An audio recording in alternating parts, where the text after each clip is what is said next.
Gaddis Realtor, your community market leader, digital marketing specialist, savvy Florida agent.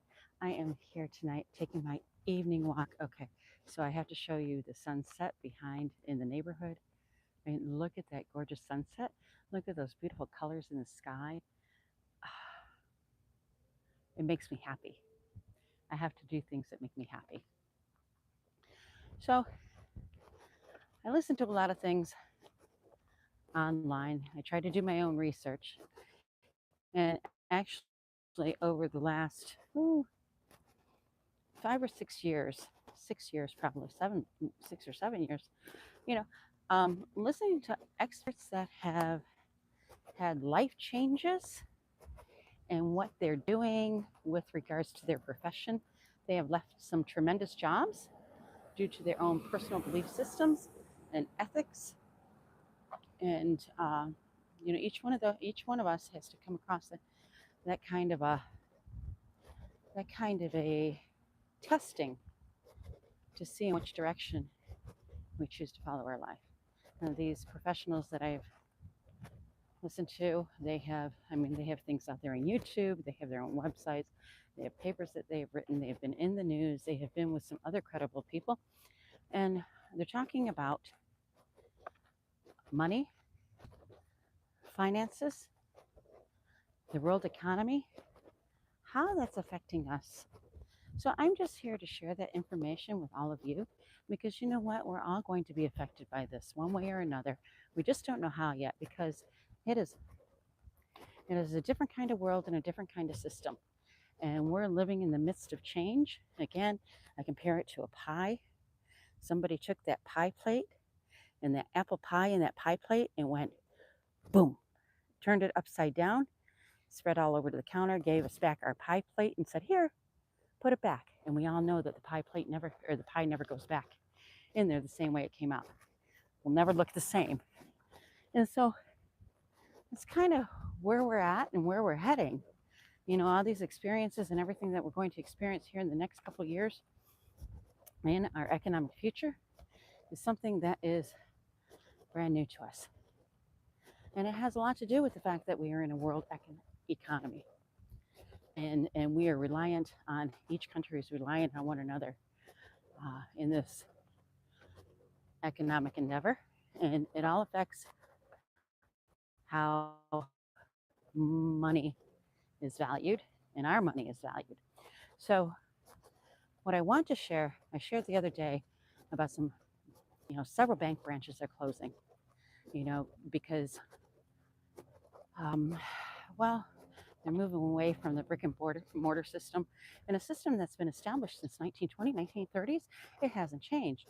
And the cost of doing banking and transferring money overseas, in doing business in a world economy, has many fees attached to it and has become expensive. So in the blockchain, there's been software that's been developed, and this chaos in our world has taken our mind, eyes, and ears off of it. Software that developed that allows us for ease of use for cross-border payments and financial transactions. That being said, oil, barrels of oil, and how that was purchased was based on the value of the US dollar. And that is something that stopped, I think, in spring of this year, if I'm not mistaken, if I recall correctly. It was either spring of this year, it was within the past year. Well, that too has implications because now the value of oil and the value of other commodities is moving away from the foundation of the US dollar and the comparative of the US dollar as a strong currency in which these commodities are measured. There is an organization called Brics. It was It was formed in 2001. And what it is Brazil, Russia, India, and China came together and tried and have joined and formed an alliance so that they could be better at conducting business in the value of their trades and currency and how their countries can develop and become stronger financially in the world. So it was BRIC, and now it is Brics, because with Brazil, Russia, India, China, South Africa now. So BRICS. In 2010, South Africa was allowed to join this organization. And within the past few months, this year, 5 more countries have joined that organization, have been allowed to join. Argentina, I don't recall the other 4, but you can look that up online. So with the BRICS and these, Iran, I think Saudi Arabia, and then 2 other countries. And the reason why these countries have joined an alliance is because they want to remain competitive in the world. These are smaller countries, and that their currency and their commodities and what they have to add value in the world economy is by themselves smaller compared to the United States, smaller compared to the European.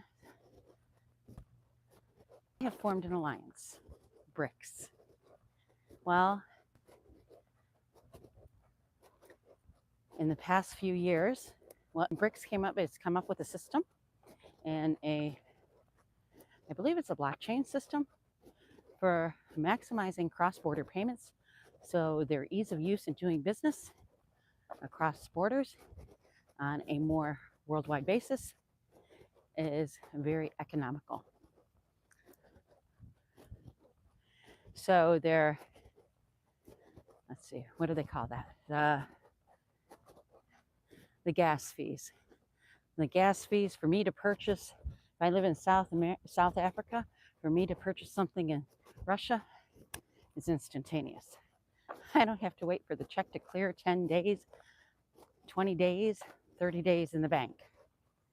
Okay, the other thing in this new currency, a new currency alliance that is formed, and it hasn't come to the forefront yet, but it is going to this year, is that it is, now this is not research based, however, it has been indicated in other avenues and revenue sources that it is backed by gold. In fact, I believe one of the countries has been purchasing gold strongly, or maybe it has been the whole alliance since 2022. They are the largest purchasers of gold. Well, if you're purchasing that much gold, what are you utilizing it for? Are they utilizing it to back their currency or their new currency system in which they are forming? Well, if that transpires, and that transpires this year, what's that do to our economy? On a worldwide basis, it's going to affect everybody. What's it specifically do to the United States? What's it specifically do to our currency? And you know, our currency is not backed by anything. It's just paper, printed paper.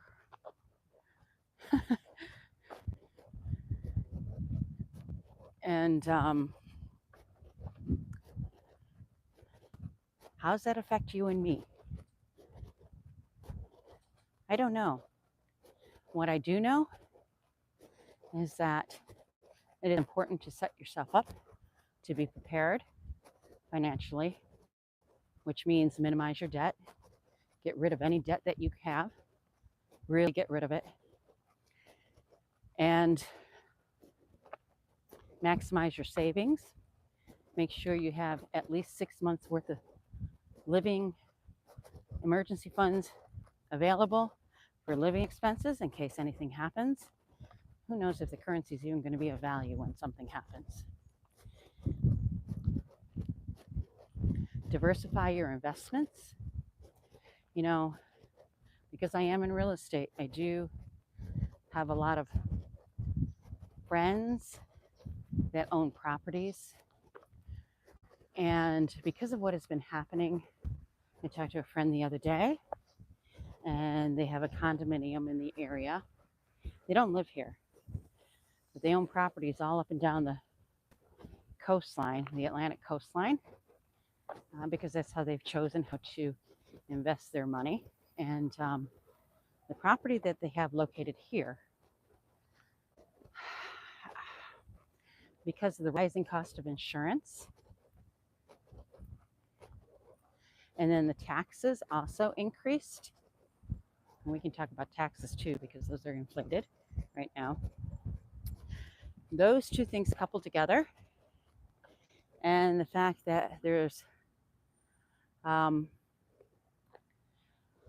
lots of competition with regards to rental and resort properties, they have had to come down on their rent on what they were charging for their resort property.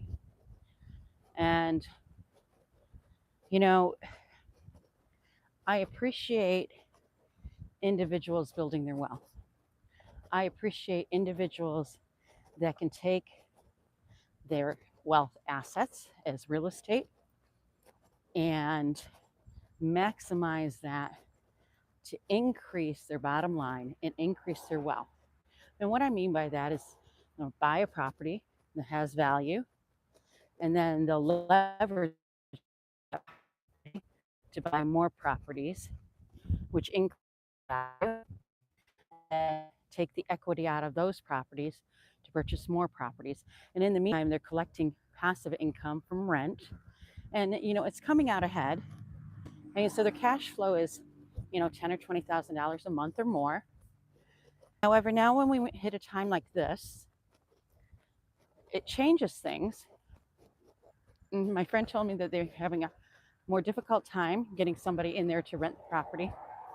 They've had to come down by $600 a month in their rent, which is $7,200 a year in passive income loss. And the mortgage that they have on the property, along with the taxes and the flood insurance, they're breaking even. Maybe a little bit ahead, but just breaking even. And I'm hearing that a lot. It's now it's time to rethink of how you're doing business and your real estate investments and your real estate portfolio. You need to start reevaluating that. Maybe getting out of some properties and selling and getting what equity was built up to pay off some other debts. Again, preparation. Times are changing. We don't know how they're changing, but the implications are going to be vastly different than what we've ever experienced before, because we have never been in a time like this. We have nothing to compare it to.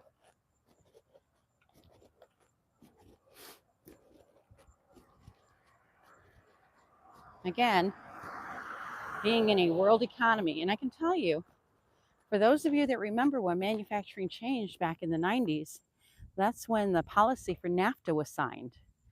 NAFTA meaning that we went from a U.S. economy, we opened our borders for imports and exports, and we went to a world economy. And that's when many of the manufacturing jobs, the textile industry, okay, how they make clothing, where they sew clothes, where they make clothes. Do you know that the U.S. had many, many companies and a union? It was called the International Ladies Garment Workers Union that sewed clothes in this country. When NAFTA was signed, that industry dissipated because those jobs and The production of clothing went to third world countries because the labor was cheaper and the cost of manufacturing, specifically energy costs, were much less. Electricity. So I am speaking from things that I've seen, what I've experienced, what I've researched and lived. You know, we saw those changes in industry and in carpentry.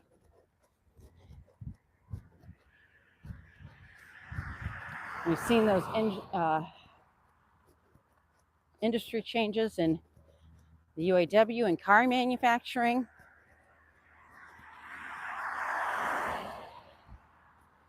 I know glass manufacturing company, Libby Owens Ford, which is no longer, it's something else. Glass manufacturing. You know, these people, they lost their pensions. They lost their full health care coverage, had to pay for their health care coverage. This was in their retirement. This happened then, back in the 90s. NAFTA affected many things. We weren't prepared for that because I don't know how you prepare for that. Well, I do know how you prepare for that. No debt, have savings, have equity, have wealth, properties paid, more than one revenue stream, educate yourself, do your own research, and read. Read like crazy, pray, discern. I mean, you're the one looking out for yourself, your family, your livelihood. God's sovereignty is what leads me. I have a strong prayer life. I always have. I'm grateful.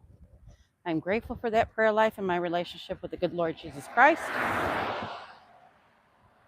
And I'm sharing this information so that you too can prepare. We don't know what's coming. We have to face it with boldness and courage, taking action to maximize our skills and talents,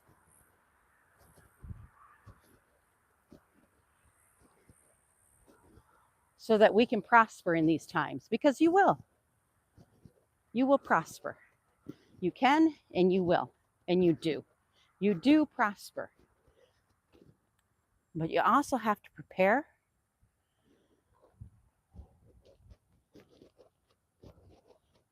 and you have to be smart. Prudence. You know, I appreciate decision makers. I appreciate these individuals that have obtained a lot of wealth through making quick decisions. I've also seen in those situations where money is wasted in those decision-making process. So it's a fine line, and you have to find your own way. Nobody can tell you what way is right or wrong for you. Spend time alone, center, pray for insight, guidance, and direction. Life is here for you. It's not here to happen to you. It is here for you.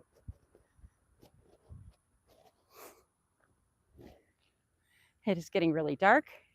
Have a great evening. Hit the like and subscribe button. Do your research. Do some reading. Diana Gaddis, Realtor, Community Market Leader, Savvy Florida Agent.